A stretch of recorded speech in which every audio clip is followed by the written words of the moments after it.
बसंतपुर नाम का एक साधारण सा गांव था जहां लोग बड़े हंसी खुशी से रहा करते थे। लेकिन इस गांव में एक ऐसा रहस्य छुपा था जिसकी गूंज सदियों से सुनाई देती थी। इसी गांव में एक वृद्ध आदमी अपने बच्चों को कहानी सुना रहे थे। बच्चों कहते हैं इस गांव के पार एक रहस्यमय किला है जो एक राजकुमार का है। लोगों का मानना है कि वह राजकुमार उसी किले में कई सालों से रहता है और यह भी कहते हैं कि वह राजकुमार कभी बूढ़ा नहीं होता। लेकिन अभी तक उस राजकुमार को किसी ने नहीं देखा है। लोग इस किले के पास जाने से डरते हैं क्योंकि आज से कुछ साल पहले जितने भी व्यक्ति उस किले के पास गए हैं वह रहस्यमय तरीके से गायब हुए और उनका कोई भी आता पता नहीं चला। क्या सच में दादाजी वहां अभी भी राजकुमार रहते हैं? पर माता पिता ने तो इसके बारे में मुझे कभी नहीं बताया। क्या सच में दादाजी अभी भी वह राजकुमार वहां होंगे? ये तो नहीं पता बेटा कि वह राजकुमार वहां होंगे या नहीं, लेकिन लोगों का मानना है कि वह राजकुमार सदियों से वही है। दादाजी इतना बात कर ही रहे होते हैं तभी वहां गांव के कुछ लोग आ जाते हैं। अरे चाचा जी, उस कहानी को सुनाकर बच्चों को आखिर क्यों डरा रहे हो? वह घटना सदियों पुरानी है और उस घटना को लोग भूल भी गए होंगे। इतना कहकर श्याम अपने बेटे को लेकर घर चला जाता है। लेकिन गोलू के मन में कुछ और ही चल रहा था। श्याम को अपने घर ना जाकर उस किले की खोज में जंगल की तरफ निकल जाता है। लेकिन जंगल आज कुछ ज्यादा ही शांत था। जंगल में गोलू को अलग अलग तरह की आवाज सुनाई दे रहे थे। गोलू डरते हुए बोलता है, हे भगवान, लगता है मैं इस जंगल में आकर बहुत बड़ी गलती कर दी। यह जंगल सच में कितना घना और डरावना है। मैं जैसे जैसे जंगल की गहराई में बढ़ता जा रहा हूँ, जंगल से आने वाली आवाज मुझे और भी डरा रही है। मेरे माता पिता मुझे ना पाकर चिंतित भी हो रहे होंगे। गोलू इतना बोल ही रहा था तभी उसके सामने से एक विचित्र पक्षी तेजी से निकलती है, मानव की वह गोलू को दिशा दिखाने की कोशिश कर रही है। गोलू उसे पक्षी के पीछे पीछे चला जाता है। जैसे ही गोलू जंगल के दूसरे दिशा से बाहर निकलता है तो पक्षी गायब हो जाता है। गोलू जैसे ही सामने देखता है तो उसे एक बहुत ही पुराना किला दिखाई देता है। ऐसा लग रहा था कि मानो वह किला गोलू का ही राह देख रहा था। सच में यह किला तो वैसा ही है जैसा दादाजी ने बताया था। यह किला देखकर ऐसा लग रहा है मानो यहाँ पर कोई इंसान सदियों से अपना पैर नहीं रखा हो। गोलू बिना डरे किले के अंदर चला जाता है। तभी एक चमकदार रोशनी निकलती है और उस रोशनी से वही राजकुमार प्रकट होता है। मैंने कई सदियों के बाद किसी इंसान को किले के अंदर आते हुए देखा। नहीं तो कई लोग किले के बाहर ही अपना जान गंवा देते। अवश्य तुम कोई साधारण इंसान नहीं हो। आप तो सचमुच में एक राजकुमार हैं, परंतु आप इतने वर्षों से वैसे ही जवान और फुर्तीले कैसे हैं? क्या आपकी उम्र कभी घटती नहीं है? मैं एक श्रापित राजकुमार हूं। मैं कभी बूढ़ा नहीं हो सकता। दरअसल मैं एक दिन जंगल में शिकार करने के लिए गया था। मैंने जैसे ही एक हिरण पर तीर चलाया, वह तीर हिरण को न लगकर पेड़ के पीछे बैठे एक आशी मुनि को जा लगा और क्रोध में आकर हर्ष ने मुझे इस किले में बांध दिया। मैंने उनसे बहुत विनती की और इस श्राप से मुक्ति पाने का रास्ता पूछा तो उन्होंने बताया कि जो भी तुम्हें चुनौतियां से भरे खतरे का सामना करते हुए काली अमृत कुएं का पानी पिलाएगा, तब जाकर तुम्हारा श्राप टूटेगा। क्या तुम मेरे लिए उस कुएं से जल लाओगे? लेकिन राजकुमार, वह कुआं है कहाँ और मैं उस कुएं के पास कैसे पहुंच सकता हूँ? कोई रास्ता तो होगा। गोलू, तुम्हें यहां से पश्चिम की ओर निकलना होगा। तुम्हें जहां घने जंगल में चमकते हुए 3 अजीब प्रकार के पेड़ दिखेंगे। तुम्हें उन पेड़ों का रहस्य सुलझाना है। अगर तुम उन पेड़ों का रहस्य सुलझा सकोगे तो ही तुम कुएं से पानी ला सकते हो। आखिर राजकुमार, उन पेड़ों का रहस्य क्या है और मैं उन्हें कैसे सुलझा सकता हूँ? इसके बारे में तो मुझे नहीं पता। तुम्हें वहां जाकर ही पता चलेगा। मैं तुम्हारी इसमें कोई मदद नहीं कर सकता। ठीक है राजकुमार, आप चिंता न कीजिए। मैं आपके लिए वह जल अवश्य लाऊंगा। इतना कहकर गोलू उसे 3 पेड़ की तलाश में पश्चिम की ओर निकल जाता है। गोलू चलते चलते जंगल के काफी गहराई में आ जाता है, लेकिन उसे वह 3 पेड़ कहीं नहीं दिखाई देते। हे भगवान, मैं इतना अंदर आ चुका हूँ, फिर भी वह 3 पेड़ मुझे कहीं नहीं दिखाई दे रहे हैं। क्या यह सच में पेड़ है भी या नहीं? या मैं कहीं गलत दिशा में तो नहीं आ गया? गोलू इतना बोल ही रहा था, तभी उसके सामने 3 अजीब प्रकार के पेड़ दिखाई देते हैं, जो अन्य पेड़ों से भिन्न थे। गोलू उन पेड़ों को देखकर हैरान हो जाता है, क्योंकि आज तक उसने ऐसा पेड़ कभी नहीं देखा था। यह पेड़ तो सच में एक मायावी पेड़ है, जो सभी पेड़ों से अलग दिख रहे हैं। इसका मतलब यह वही पेड़ है जो राजकुमार ने बताया था। अब मुझे और देर नहीं करनी चाहिए और पहले परीक्षा के लिए निकलना चाहिए। इतना बोलकर गोलू उन पेड़ों के समीप जाता है और जैसे पहले पेड़ को छूता है तो वह विचित्र स्थान पर आ जाता है, जहां एक विशाल पत्थर से बना एक दरवाजा था। उसमें 3 ताले लगे होते हैं। ये तो बहुत विशाल दरवाजा है और मुझे इसे खोलने के लिए इस 3 तालों की चाबी चाहिए। पर यह चाबी मिलेगी कैसे? गोलू इतना सोच ही रहा था कि दरवाजे से आवाज आती है। तुम्हें चाबियां तभी मिलेगी जब तुम मेरे प्रश्न के उत्तर दोगे, और केवल वही प्रवेश कर सकता है जो प्रश्नों से नहीं डरता और उत्तरों को अपना बोझ नहीं मानता। क्या तुम प्रश्न के लिए तैयार हो? हाँ, मैं तैयार हूँ। आप अपना प्रश्न पूछिए। मुझे किसी भी प्रश्न से नहीं डर लगता। ठीक है, सुनो, मैं चलता हूं पर कभी लौटता नहीं। मैं बांधूं तो जीवन, खो दूं तो मृत्यु। बताओ क्या है? गोलू कुछ देर सोचता है। उसके मन में कई प्रकार के उत्तर आ रहे थे। तभी उसे याद आया, माँ कहती थी कि समय बड़ा मूल्यवान होता है और वह कभी लौटकर नहीं आता। मतलब इस प्रश्न का उत्तर समय है। गोलू मुस्कुराते हुए दरवाजे से कहता है, तुम्हारे इस प्रश्न का उत्तर समय है। बहुत बढ़िया, तुम्हारा जवाब एकदम सही है। इतना कहते ही पहला ताला खुल जाता है और वह मायावी दरवाजा गोलू से दूसरा प्रश्न पूछता है। क्या तुम दूसरे प्रश्न के उत्तर देने के लिए तैयार हो? हाँ, बिल्कुल मैं तैयार हूँ। आप अपना दूसरा प्रश्न पूछिए। हाँ बच्चे, ध्यान रखना, अगर तुम इस सवाल के जवाब नहीं दे पाए तो तुम आजीवन के लिए यही बंधित हो जाओगे। इसलिए तुम उत्तर सोच समझ कर देना। लेकिन अभी भी तुम्हारे पास मौका है। अगर तुम यहां से जाना चाहते हो तो जा सकते हो, लेकिन इस सवाल के बाद तुम यहां से बिना उत्तर दिए नहीं जा सकते। तो क्या सोचे, तुम सवाल के जवाब दोगे या फिर नहीं? गोलू थोड़ी देर सोचता है, फिर बोलता है, मुझे आपका शर्त मंजूर है। आप अपना सवाल पूछिए। तो ठीक है, सुनो, जितना बांटू उतना बढ़ता हूं, जितना छुपाऊं उतना घटना हूं। इस प्रश्न का उत्तर दो। यह तो बड़ा आसान सवाल है। इसका उत्तर ज्ञान है। जो ज्ञान को जितना बांटता है वह उतना ही बढ़ता है। इसलिए हमें ज्ञान को बांटना चाहिए, न कि छुपाना चाहिए। गोलू के इतना कहते ही दूसरा ताला खुल जाता है। गोलू, तुमने इन दोनों सवाल का जवाब तो बड़ी आसानी से दे दिया, लेकिन अब तुम्हें परीक्षा का अंतिम और सबसे कठिन प्रश्न का उत्तर देना होगा। तो सुनो, मुझे देख नहीं सकते, छू नहीं सकते, परंतु मैं जीवन का आधार हूं। तो बताओ गोलू, वह चीज क्या है? यह प्रश्न तो बड़ा ही कठिन है। इसका उत्तर तो मुझे बहुत ही सोच समझ कर देना होगा।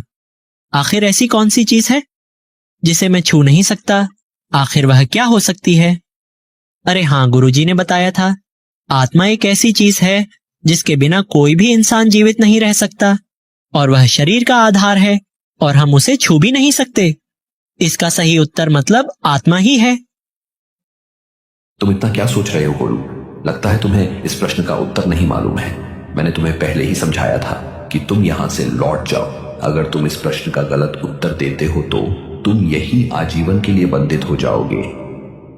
इस प्रश्न का उत्तर आत्मा है, क्योंकि आत्मा ही जीवन का आधार है और हम उसे छू नहीं सकते। गोलू के इतना कहते ही वह तीसरा ताला भी खुल जाता है। गोलू दूसरे ही पल वहां से गायब होकर उस मायावी पेड़ के पास आ जाता है, जहां अब केवल 2 ही पेड़ बचे थे। गोलू बिना देर किए दूसरे पेड़ को छूता है और एक विचित्र जगह पर आ जाता है। सामने एक बड़ा सा राक्षस खड़ा था, गोलू राक्षस को देखकर डर जाता है। गोलू, तुम्हारा इस भूत नगरी में स्वागत है। अच्छा हुआ तुम आ गए। मैंने कई महीनों से किसी भी इंसान को नहीं खाया है। आज लगता है कि मेरी वह इच्छा भी पूरी हो जाएगी। गोलू राक्षस के मुंह से इतना बात सुनकर डर जाता है और मन में बोलता है, अरे नहीं, यह राक्षस बड़ा ही दिनों से भूखा लग रहा है। लगता है मेरे बचने का रास्ता नहीं है। अब मैं क्या करूं?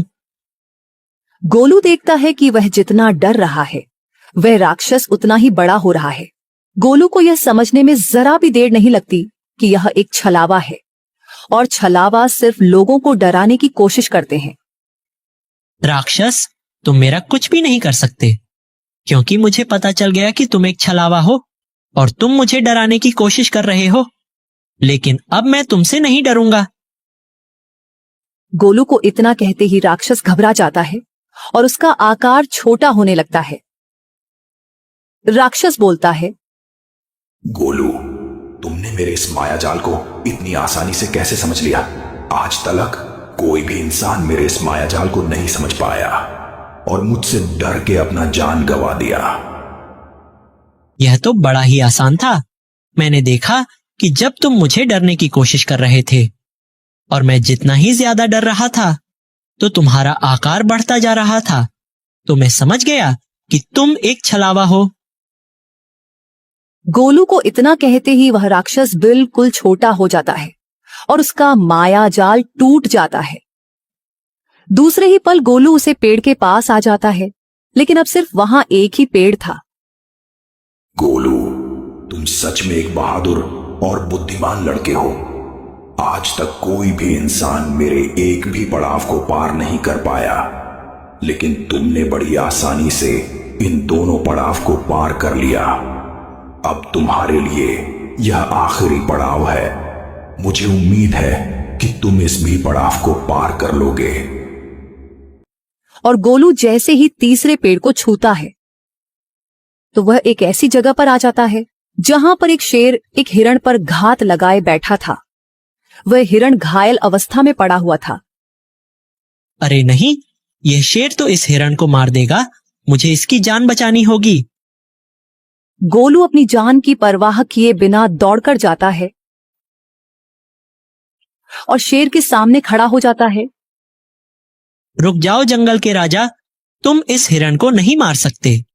इसने तुम्हारा क्या बिगाड़ा है जो तुम इसको मार रहे हो? हट जाओ इंसानी बच्चे, वरना मैं इस हिरण के साथ तुम्हें भी खा जाऊंगा। ठीक है, तुम इसके बदले मुझे खा जाओ, लेकिन इस हिरण को छोड़ दो। आखिर तुम इस हिरण के लिए अपनी जान क्यों गंवाना चाहते हो? मेरे पिताजी कहते थे, अगर किसी की जान बचाने के लिए तुम्हें अपना भी जान गंवाना पड़ जाए तो भी तुम पीछे मत हटना। ठीक है, अगर तुम अपना जान ही देना चाहते हो तो मेरा एक काम करो। हाँ बताओ जंगल के राजा, मैं तुम्हारा वह काम अवश्य करूंगा। तुम्हें यहां से कुछ दूर जाना है। वहां एक गुफा दिखाई देगा। उस गुफा में एक राक्षसी रहती है। उसने मेरे बच्चे और पत्नी को कैद कर रखा है। तुम्हें उस राक्षसी से मेरी पत्नी और बच्चे को छुड़ाना होगा। अगर तुम ऐसा कर पाए तो मैं तुम्हें और इस हिरण को भी छोड़ दूंगा। गोलू उसकी शर्त मान लेता है और उस गुफा की ओर चल देता है। थोड़ी देर में वह उस गुफा के पास पहुंच जाता है। जैसे ही अंदर जाता है तो वह देखता है कि सच में वह राक्षसी शेरनी और उसके बच्चे को एक पिंजरे में कैद कर रखी थी। तुम आ गए गोलू, मैं तुम्हारा ही इंतजार कर रही थी। तुम्हें उस शेर ने भेजा है ना, अपने पत्नी और बच्चे को छुड़ाने के लिए। लेकिन तुम यहां आ तो गए हो, पर बचकर नहीं जा पाओगे। देखो राक्षसी, मेरा तुमसे कोई आपसी शत्रुता नहीं है। तुम शेर के पत्नी और बच्चे को छोड़ दो। उसके बदले तुम जो कहोगी मैं वह करूंगा। ठीक है, मैं इन्हें छोड़ दूंगी, पर मेरे 3 सवालों का जवाब देना होगा। अगर तुम उस सवाल के जवाब देने में कामयाब हो गए तो मैं इन्हें छोड़ सकती हूँ। ठीक है, आप अपना सवाल पूछिए, मैं उत्तर देने के लिए तैयार हूं। ऐसी कौन सी चीज है जो जितनी निकालो उतनी ही बढ़ती जाती है? गोलू सोच में पड़ जाता है और काफी देर तक इस सवाल का जवाब ढूंढता है। तभी उसे कुछ याद आता है और मन में बोलता है, अरे हाँ, पिताजी ने जब मुझे खेत में गड्ढा खोदने के लिए बोला था, तो मैं जब उस गड्ढे से जितनी मिट्टी निकालता तो वह गड्ढा उतना ही बढ़ता जाता। तुम्हारे इस सवाल का जवाब गड्ढा है, क्योंकि गड्ढे से जितनी मिट्टी निकालोगे वह उतना ही बढ़ता जाता है। हाँ, तुम्हारा उत्तर बिल्कुल ठीक है। अब तुम मेरी दूसरे सवाल का उत्तर दो।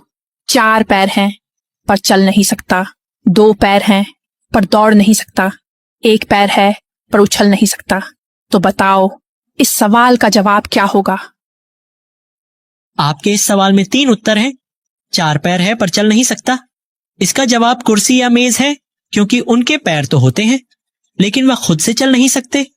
अब दूसरा, 2 पैर है पर दौड़ नहीं सकता, इसका उत्तर है पैजामा। अब तीसरा, 1 पैर है पर उछल नहीं सकता, इसका सही जवाब लाठी है। तुमने बिल्कुल सही जवाब दिया। अब तुम मेरी तीसरे सवाल का जवाब दो। बिना पंख के उड़ता हूं, बिना मुख के बोलता हूं, बिना पैर के दौड़ता हूं, तो बताओ वह कौन सा चीज है? गोलू अपनी आंखें बंद कर सोचने लगता है। तभी उसे हवा की एक धीमी आहट महसूस होती है और वह समझ जाता है कि इसका उत्तर हवा ही है। तुम्हारे सवाल का जवाब हवा है, जो बिना पंख के उड़ता है और बिना मुख के बोलता है और बिना पैर के दौड़ता भी है। गोलू के इतना कहते ही वह राक्षसी शेर में बदल जाती है। गोलू, तुमने यह पड़ाव पार कर लिया। यह सब मेरा माया जाल था। तुम्हारी परीक्षा लेने के लिए मैंने यह सब किया। अब तुम उस काली अमृत कुएं का पानी ले जा सकते हो। शेर के इतना कहते ही गोलू उस जगह से अदृश्य होकर उन पेड़ों के पास आ जाता है। लेकिन अब वहां एक भी पेड़ नहीं होता, बल्कि वहां एक कला अमृत कुआं आ जाता है। गोलू समझ जाता है कि यह वही कुआं है जो राजकुमार को कैद से मुक्त कर सकता है। यह वही कुआं है जिसके बारे में मुझे राजकुमार ने बताया था। अब मुझे देर नहीं करनी चाहिए। मुझे इस कुएं का पानी लेकर जल्द से जल्द राजकुमार के किले में जाना होगा।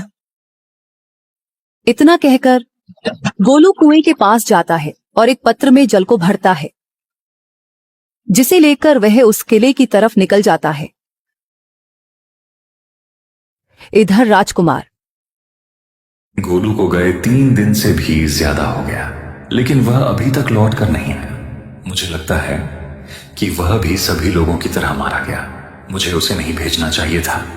आज तक कोई भी उस अमृत कुएं का पानी नहीं ला सका। राजकुमार इतना बोल ही रहे होते हैं, तभी वहां गोलू आ जाता है। गोलू को देखकर राजकुमार बहुत खुश होते हैं। गोलू राजकुमार को जल पीने के लिए देता है। राजकुमार जैसे ही जल को पीते हैं तो वह उस श्राप से मुक्त हो जाते हैं। गोलू अब वहां से अपने घर की तरफ लौट जाता है। उसके माता पिता इतने दिन बाद गोलू को देखकर बहुत खुश होते हैं। गोलू अपने माता पिता को सारी बात बताता है। उसने किस तरह से राजकुमार को उस श्राप से मुक्त करा दिया।